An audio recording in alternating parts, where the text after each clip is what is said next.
Hello दोस्तों, तो कैसे हैं आप लोग। उम्मीद करता हूँ अच्छे होंगे। मैं भी बहुत अच्छा हूँ। तो हम लोग पढ़ रहे हैं ग्रुप थ्योरी, और ग्रुप थ्योरी में पिछली क्लास में मैंने आपको बताया था कि अगर हमारे पास में जी हमारा जो है GLN/F है, ठीक है। अगर ये है तो मैंने आपको बताया था कि अगर आप एन की वैल्यू 1 ले लें, ठीक है, तो ये ग्रुप कैसा हो जाता है, अबेलियन हो जाता है। फील्ड चाहे आपके पास में फाइनाइट हो या इनफाइनाइट हो। अच्छा, फील्ड इनफाइनाइट होगी तो कौन सी हो सकती है, रियल नंबर हो सकती है, कॉम्प्लेक्स नंबर हो सकती है, और रेशनल नंबर हो सकती है। और अगर फील्ड फाइनाइट हुई तो कौन सी होगी, ZP, ठीक है। तो आप चाहे फील्ड फाइनाइट लें या इनफाइनाइट लें, मैंने आपको बताया था कि अगर एन की वैल्यू 1 रखेंगे तो ये कैसा होगा, अबेलियन होगा।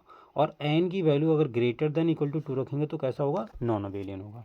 ये बात मैंने आपको पिछली क्लास में बताई थी बहुत डिटेल से, ठीक है। तो वही देखो मैंने लिखा है यहाँ पर, शॉर्ट में लिख दिया नोट कि अगर आप एन की वैल्यू 1 लेंगे तो ये कैसा होगा, अबेलियन। और अगर एन की वैल्यू 2 या 2 से बड़ी लेंगे तो ये कैसा होगा, नॉन अबेलियन, ठीक है। सेम टू सेम अगर हम बात करें तो SLN/F के बारे में बात कर सकते हैं। सेम टू सेम यही कंडीशन होगी, ठीक है। तो आप इसे देख लीजिए, अच्छे से नोट कर लीजिए। चलिए अगले बढ़ें। देखो एक नोट है कि इफ़, देखो नोट में,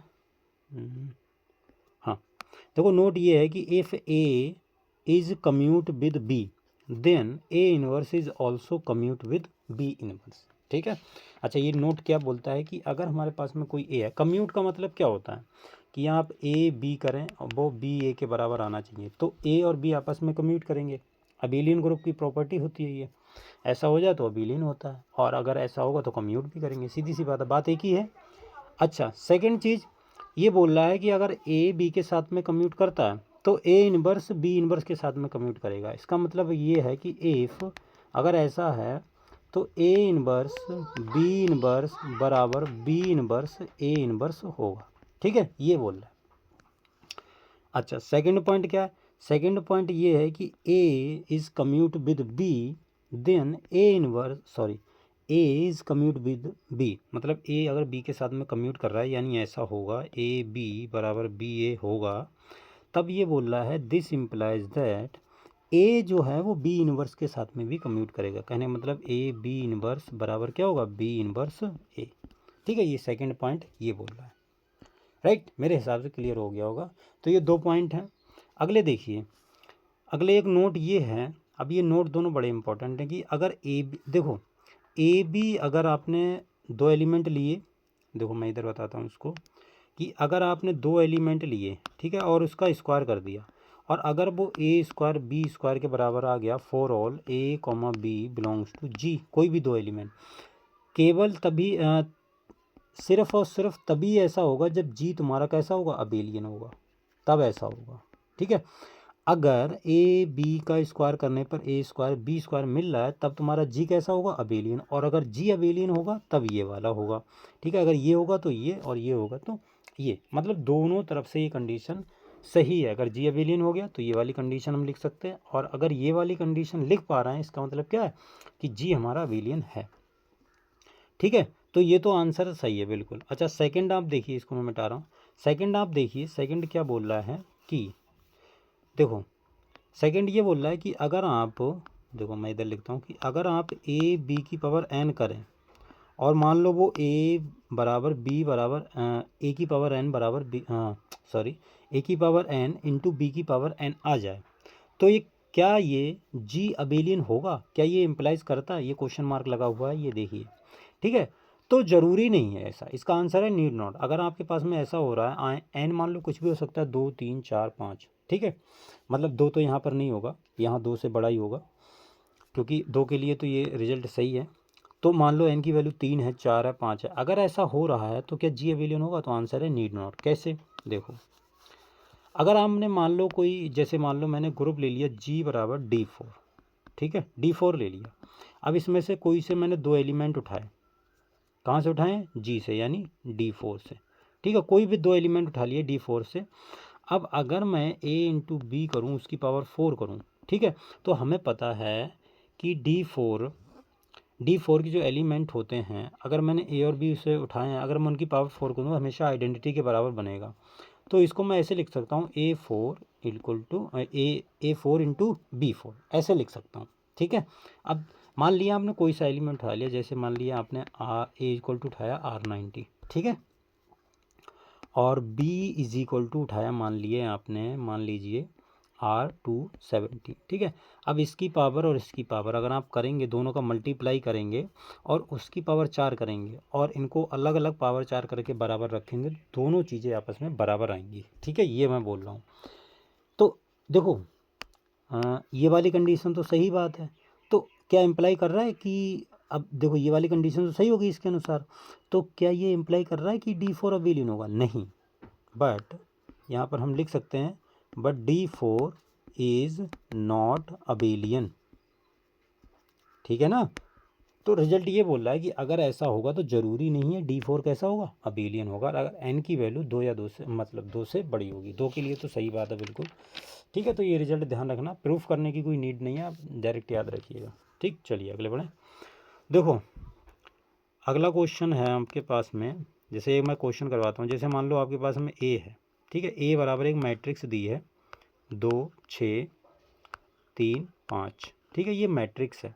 ये कहाँ से आ रही? GL2 ओवर Z11, ठीक है। ये तुम्हारी एक मैट्रिक्स मैंने ले ली, ये GL2 ओवर Z11 से आ रही है। तब हमसे बोला है देन A इनवर्स बताओ क्या होगा। हमको A इनवर्स फाइंड करना है, ठीक है, ध्यान से समझिएगा। अच्छा सॉल्यूशन करते हैं। देखो सॉल्यूशन में हमें पता है कि जो A इनवर्स होता है वो क्या होता है? A इनवर्स होता है एडजॉइंट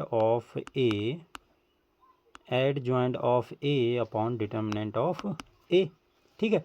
तो आप एडजॉइंट तो निकालना इसका जानते हैं। एडजॉइंट कैसे निकलेगा? किसी भी मैट्रिक्स का 2x2 की हो तो एडजॉइंट तो निकालना जानते होंगे आप, आई होप। अगर आपने नहीं पता तो आप देख लीजिए, मैंने बताया हुआ है। इसका डिटर्मिनेंट आएगा 8 माइनस का, तो 1/8 हो जाएगा माइनस का, और जो मैट्रिक्स आएगी वो देखो इसकी और इसकी पोजीशन चेंज कर देते हैं 2x2 में, और यहाँ पर माइनस लगा देते हैं, ठीक है। ये अगर नहीं पता हो तो कोई बात नहीं, इतना सही है, बस 2x2 की मैट्रिक्स हो उसका इन्वर्स निकालने के लिए इतना ही है, ठीक है। तो अगर मैं यहाँ पर बात करूँ तो ये आ रहा है, ठीक है। बट अगर मान लो हमें GL2 ओवर Z11, अगर हम देखें ये मैंने नॉर्मली इन्वर्स निकाल के बताया है, लेकिन हमको निकालना है इसमें कि इसका इन्वर्स होगा क्या, ठीक है। तो वो देखिएगा कि इसका इन्वर्स क्या होगा। अच्छा देखो ध्यान से समझिएगा। जैसे अगर मैं बात करूं, ये आया, अब इसको तुम्हें Z11 के रिस्पेक्ट में सॉल्व करना है, ठीक है। इसको ये अभी इन्वर्स है नहीं, अभी ये इन्वर्स है नहीं, क्योंकि हमारा जो इन्वर्स आएगा वो यहाँ से आएगा, यहाँ पर ये मैट्रिक्स फिट बैठेगी नहीं। तो देखो इसको सॉल्व कैसे करना है। इसको सॉल्व आपको करना है जैसे 1/8 को कैसे सॉल्व करोगे। देखो -8 है, -8 को अगर मैं mod 11 के साथ में सॉल्व करूँगा तो ये कितना आएगा? 3 आएगा। अरे भाई -8 में प्लस करना है इसको, तो आप इसमें कितना जोड़ ऐड कर दीजिए, +11 ऐड कर दीजिए, कितना आ जाएगा? 3 आ जाएगा। तो mod 11 के रिस्पेक्ट में -8 कितना होगा? माइनस का, सॉरी मैं फिर से लिख देता हूँ, माइनस का जो 8 होगा वो mod 11 के रिस्पेक्ट में होगा 3। तो 1/8 की जगह ये कितना आ जाएगा? 1/3। ये तो हो गया सॉल्व, ठीक है। अब 1/3 है, तो देखो इसको अभी ऐसा ही रखा रहने दो, इसको मैं ऐसे ही लिखा रहने देता हूँ, इसको मिटा देता हूँ, ठीक है। तो ये 5 -6 और माइनस का 3 और 2, इसको ऐसा ही रहने दो, ठीक है। हमने -8 को सॉल्व कर लिया। अब 1/3, अब 1/3 की अगर मैं बात करूं तो 1/3 Z11 से तो आ नहीं रहा है भाई, सीधी सी बात है। हर एक इसका एलिमेंट किस में से आना चाहिए? Z11 में से, लेकिन 1/3 Z11 में से आ नहीं रहा है। तो यहाँ पर आपको क्या करना है? 1/3 को सॉल्व करना। तो अगर मैं अल्फ़ा = 1/3 मानूँ, एक सेकेंड, अगर अल्फ़ा की वैल्यू मैं 1/3 मानूँ, इसको अगर मैं mod 11 के रिस्पेक्ट में सॉल्व करूँ तो कैसा होगा बताओ। mod 11 के रिस्पेक्ट में अगर इसको मैं सॉल्व करूँगा तो क्या बनेगा? देखो इसको, ये तो आपको आता होगा, आपने नंबर 3 का ये पोर्शन है, तो इसको 3 अल्फ़ा बराबर कितना हो जाएगा? 1 mod 11। अब इसमें क्या बोल रहा? अब देखो यहाँ पर अल्फ़ा की वैल्यू ऐसी हम क्या लें, अल्फ़ा की वैल्यू ऐसी हम क्या लें कि हमें 1 मिल जाए, ठीक है। तो अगर मैं अल्फ़ा की वैल्यू 4 ले लूँ तो 3 की गुणा करूँगा तो 3 गुणे 4 कितना हो जाएगा, 12 हो जाएगा।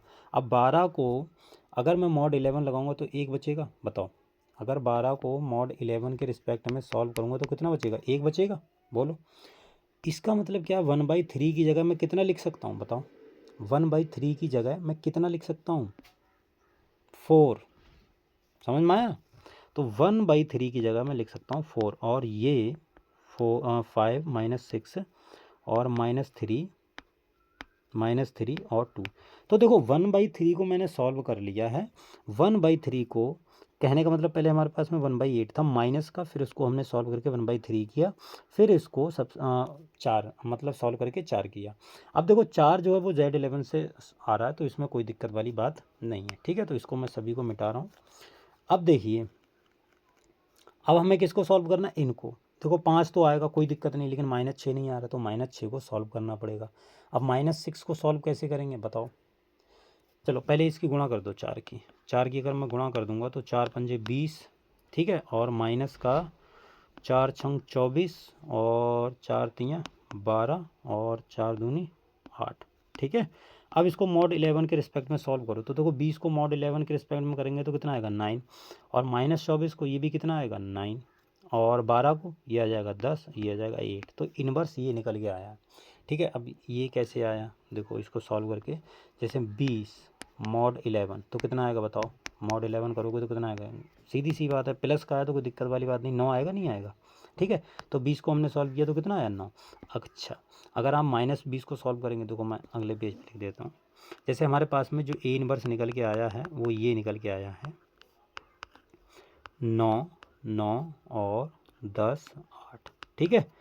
अच्छा, मैंने जब 20 मॉड 11 किया तो ये कितना आया, ये आया तुम्हारे पास में 9, ये हमने यहाँ पर लिख दिया।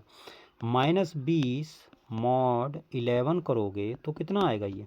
अब देखो पहले इसको प्लस में बनाना पड़ेगा, ठीक है ना, पहले किस में बनाना पड़ेगा, प्लस में। अच्छा, प्लस में बनाने के लिए अगर मैं -20 में, देखो -20 में आप 11 ऐड कर दो, क्या दिक्कत है भाई, मॉड 11 के रिस्पेक्ट में कर रहे हैं ना। तो अगर इसको मैं इसमें 11 ऐड करूँगा तो कितना आएगा, ये -20 है, अगर मैं 11 ऐड करूँगा तो कितना आएगा, -9, हाँ या ना, बोलो भाई। -20 है, अगर मैं इसमें सॉरी माइनस का 20 कहाँ था, 24 था यार, सॉरी, देखो 24 था, देखो ये था हमारे पास में -24। अगर इसको मैं मॉड 11 के रिस्पेक्ट में सॉल्व करूँगा तो कितना है, -24 + 11 तो कितना हो जाएगा, ये -13, + 11 करूँगा तो कितना हो जाएगा, -2। अब इसमें ये फिर से +11 कर दो तो कितना हो जाएगा, ये हो जाएगा 9। तो वही मैंने 9 यहाँ पर लिखा है। आई होप आपको समझ में आ रहा होगा। और ये जो है ये नंबर थ्योरी का पार्ट है, इसमें कोई इतनी दिक्कत वाली बात है नहीं। अच्छा, यहाँ पर क्या था, यहाँ पर देखो 10 था, तो 10 का मैंने क्या लिखा है, 10 का 10 ही रहने दिया, कोई बात नहीं, Z11 से आ रहा है, कोई टेंशन वाली बात नहीं है। और देखो इधर 8 था, 8 भी Z11 से आ रहा है, तो कोई दिक्कत वाली बात है नहीं। तो फाइनली जो इन्वर्स निकल के आया वो ये आया। तो आपने जब भी ध्यान देना है कि जब भी आपको इस तरीके से अगर पूछ लिया जाए इन्वर्स तो आपको ऐसे करके निकालना है, राइट। चलिए अगले हम लोग एक क्वेश्चन और करते हैं। जैसे हमारे पास में क्वेश्चन है जी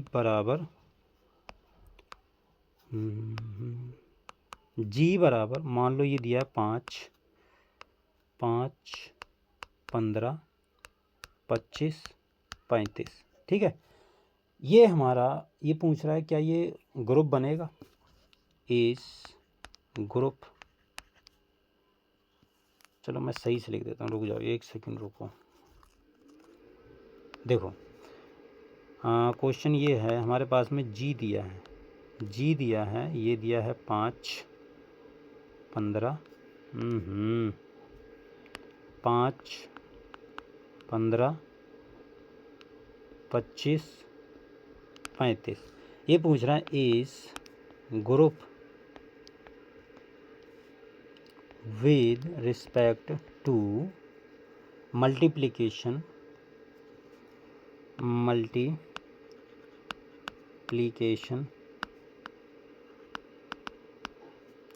मोडुलो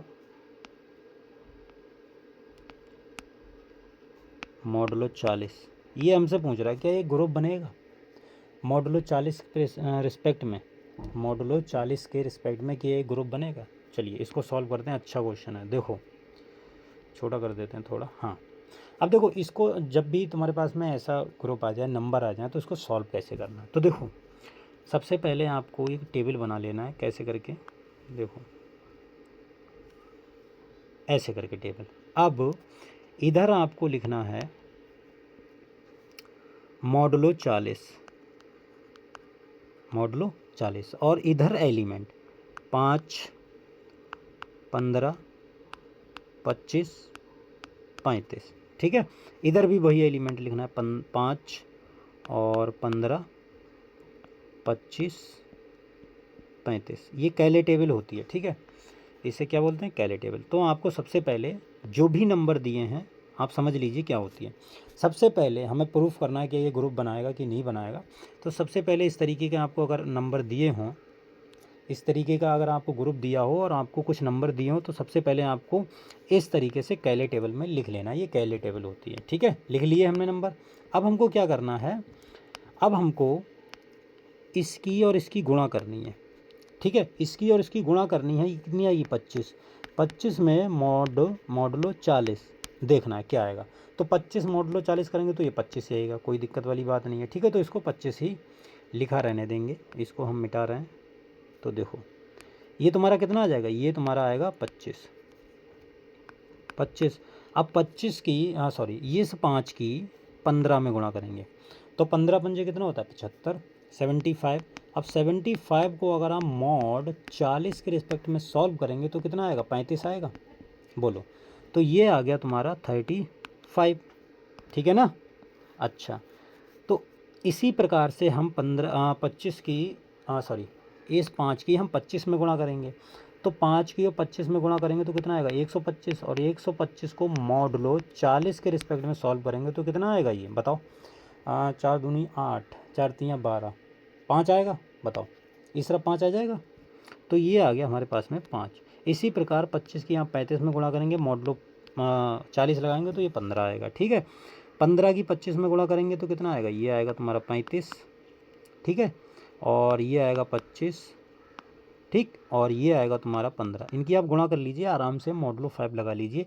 सभी को वैल्यू को आपको ऐसे करके लिख देना। ये 5 आ गया, और इधर आएगा तुम्हारे पास में 15, नहीं 15 नहीं आएगा, ये आएगा तुम्हारे पास में 25। क्योंकि 25 की हमने 5 से गुणा की थी तो हमारे पास में कितना आया था, 5 आया था ना।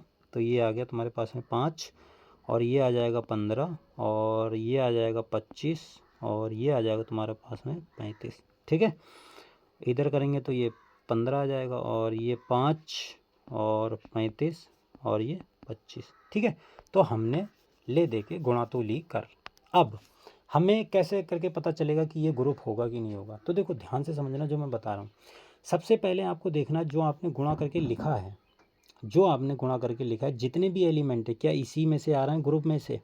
बताओ, सबसे पहले आपको देखो जो देखना है, क्या देखना है कि आपने जो भी ये एलिमेंट आए हैं ये वाले, ठीक है, इन सभी को देखना है ध्यान से, क्या ये सब इसी में से आ रहे हैं। अगर इसी में से आ रहे हैं, अगर ऐसा होता तो पहली प्रॉपर्टी क्या होती, क्लोजर। तो अगर सभी एलिमेंट गुणा करने के बाद में ग्रुप में से ही आए तो ये क्लोजर प्रॉपर्टी होल्ड कर जाता है। ठीक है, तो एक प्रॉपर्टी तो होल्ड कर गया, राइट। पहली प्रॉपर्टी तो होगी। दूसरी, एसोसिएटिव बाय डिफ़ॉल्ट होती है। ठीक है, एसोसिएटिव चेक करने की ज़रूरत नहीं होती, वो हमेशा होती है। तीसरी, आइडेंटिटी। तीसरी आइडेंटिटी क्या है, देखो आइडेंटिटी क्या होती है कि ए इंटू ई करें या ई इंटू ए करें तो वो हमेशा एक ही बराबर आना चाहिए। कहने का मतलब है एक ऐसा नंबर हमको ढूंढना होता है कि उसमें अगर मैं ए के साथ में मल्टीप्लाई कर दूं तो हमको वही एलिमेंट मिल जाए। अब आप देखिएगा, ये आइडेंटिटी की प्रॉपर्टी होती है। अब आप देखिएगा कि हमें कोई सा नंबर, जैसे 5 हमने उठा लिया इधर, अब 5 की मैंने किस में मल्टीप्लाई किया है कि 5 ही आया है। 5 को मैंने किस में मल्टीप्लाई किया है कि मेरे को 5 ही मिला है। तो देखो यहाँ पर 5 मिला है। 15 का अगर मैंने इसमें मल्टीप्लाई किया तो कितना मिला है, सॉरी ये 15 का 15 मिलना चाहिए। 15 का देखो 15 यहाँ मिला है। ठीक है, 25 का अगर मैं बात करूँ 25 में मल्टीप्लाई किया तो 25 ही मिला। 35 का 35 ही मिला है।